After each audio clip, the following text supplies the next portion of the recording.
Welcome back. We continue our conversation with Senator Marco Rubio and the issue of immigration. I asked him what he thought of the recent raids out of a chicken processing plant in Mississippi. Those are always complicated, and I can tell you they're complicated because the fact of the matter is if you have reasonable suspicion that a vast number of people working somewhere are in the country illegally, then they should be raided. Working in a company or not here legally, they should be raided because those workers are also prone to being abused. When someone's in this country and they're not documented, the employer knows those people can't complain, and you could have all sorts of dangerous conditions. So the way to address the abuse is to arrest them? Well, the way to address, but also to charge the owner of that place. Which hasn't happened yet. They're detained for immigration. They violated the law by being here illegally, but they should also go after the owner for employing people that are not here legally. I think that's separate and different from a raid that would involve going into a place without reasonable suspicion and just profiling it and saying, there's a lot of people in there that are of Hispanic descent. We're going to raid the place and see how many are legal and how many are not. If that's the motivation behind it, that's different from having a reasonable suspicion that what's going on in there is the employment of people that are in this country unlawfully, because in addition to being a violation of our law, you also find people in those conditions are often victimized by their employers. What would happen to our economy if every undocumented worker was deported? What would happen in agriculture? What would happen in food processing centers? What would happen across this country? But that's an argument for doing what I've long advocated for, and that is creating a guest worker program or a seasonal worker program that actually functions, that's affordable and easy to comply with. Here's what would happen in many cases. People wouldn't overstay visas because they would be able to go home and come back next year when needed again. That's what would happen if we had a system that worked. The system we have today does not work. And I think if you move forward to just do that, we could probably get that passed. The problem is if we put a bill on the floor today that all it did was deal with that, it would now have an onslaught of amendments on everything from enforcement to the DREAMS Act to broader legalization and so forth. But if the only issue was let's fix the seasonal worker program, we could pass that. I think there's widespread agreement on that. The problem is we can't just keep it to that. Do you see the dichotomy? On one hand, the administration wants to crack down on those who are dependent upon the government for subsistence.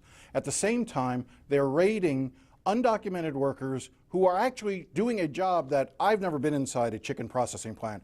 I cannot imagine it is very pleasant or nice work, yet those people get up every day, go to work, pay taxes. They also raise families, send their kids to schools. Aren't they the type of immigrants we want in this country? Sure, and all I'm saying is, but they have to come in through a way. We have to have a system in which those people are here legally, through a process of legal admission to the country.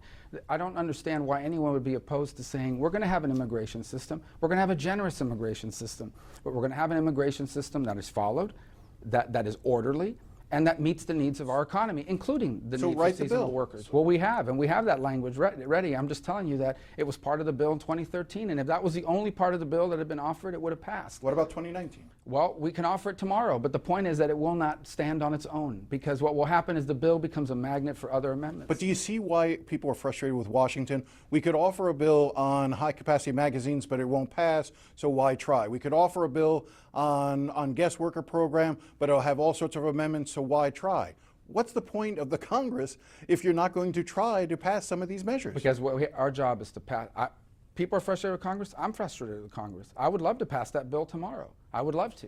The problem is that bill alone, if we filed it tomorrow, would not get any traction, would not move forward. So what I need to do is I need to find, okay, where is the reform effort that is going to pass that we could make it a part of? Because our job is not to just debate ideas, but to turn them into law.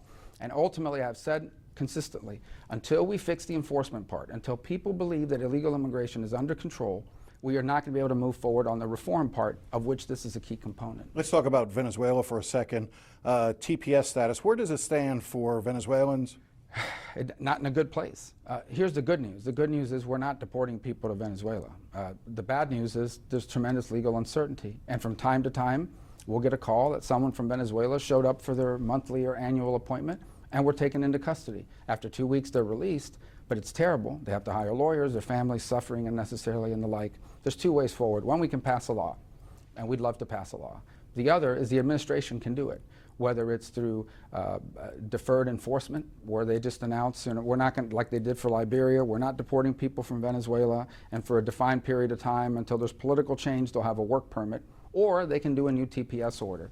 They've been reluctant to do another TPS because the courts have prohibited them from ending previous TPSs. So they don't want to add something else without any way of ending it. The courts have said you can't end the other ones.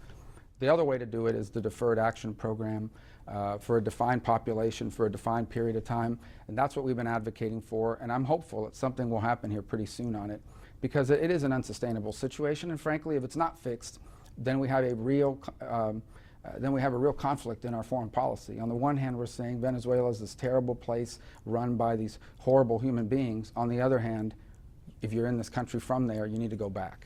So those things don't match up. So let's talk about the foreign policy as it relates to Venezuela. Did the administration mishandle how it's dealt with Maduro? Did it strengthen him in some ways by coming out so heavily in support of Guaido that it gave him more cover in Venezuela? Maduro's not stronger. He's weaker. He's surrounded by people who actively plot against him on a regular basis, who would move on from him tomorrow, that are not loyal to him personally. They stick with him simply because they haven't figured out a way yet to remain in power while getting rid of him. Would that be acceptable to you?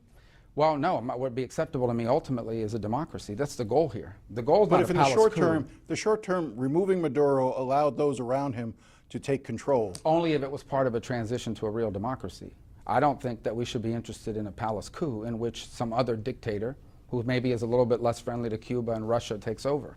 But nonetheless, it's not a democracy. Our goal here is to support the National Assembly in their work towards restoring the constitutional order and a democracy. And if there's some interim period that gets us to that point, that's one thing. But if this is just changing the name on the letterhead to another dictator, that's not what any of us are in this for. Do you believe that the United States has a problem with rising white nationalism?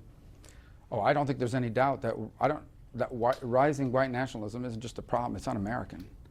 In my mind, actually, this country is a rejection. Our founding principles, whether the people who wrote it or not fully lived up to it, our founding principles are that this is not a nation that belongs to a race, ethnicity, people from a certain part of the world. Our common identity as Americans is that we are the home of those who believe in the God-given right to life and liberty and the pursuit of happiness. And Americanism and the American identity should have nothing to do with your race, your ethnicity, where your parents were born, how your last name is pronounced, or where you worship or don't worship. And white nationalism runs counter to that. Where I think it becomes a threat is when people don't just believe in white nationalism, that this is a country for people of a certain background, but those who are inspired by it to take violent action against the others. Is the United States doing enough to counter those efforts? Or are we doing enough in terms of tracking, investigating? Are we putting enough resources into that? Well, you know, the FBI has been warning about it for a couple years. The answer to that is probably not, because I think we need to take some of the same approaches to it that we took to radical Islam. Because at the end, obviously, they come from very different places in terms of the motivation behind it. But in the end, it's basically about arguing that people different than you are a threat that need to be acted against in a violent way. And whether that manifests itself in radical jihadists or in violent white nationalism, it needs to be dealt with in much the same way and certainly treated in much the same way. And I think you're going to start to see some changes in how federal agencies approach it. Does the president give them comfort? I don't, I hear people say that, and I'm not prepared to say that he does. I think most of these folks that are out there saying these sorts of things have been saying them before the president ever existed. They don't need encouragement from anyone to continue to say these things.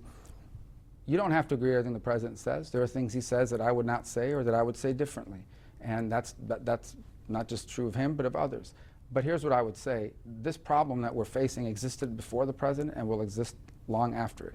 I think we all need to be more sensitive about the fact that it's out there and need to be stronger in our condemnation and rejection of it. But ultimately, I would tell you that the one thing we all should be united by is the belief that it's un-American, that there's nothing American about white nationalism. It is not and it's something that should be crushed on an ideological and intellectual level and rejected outright by all of our leaders.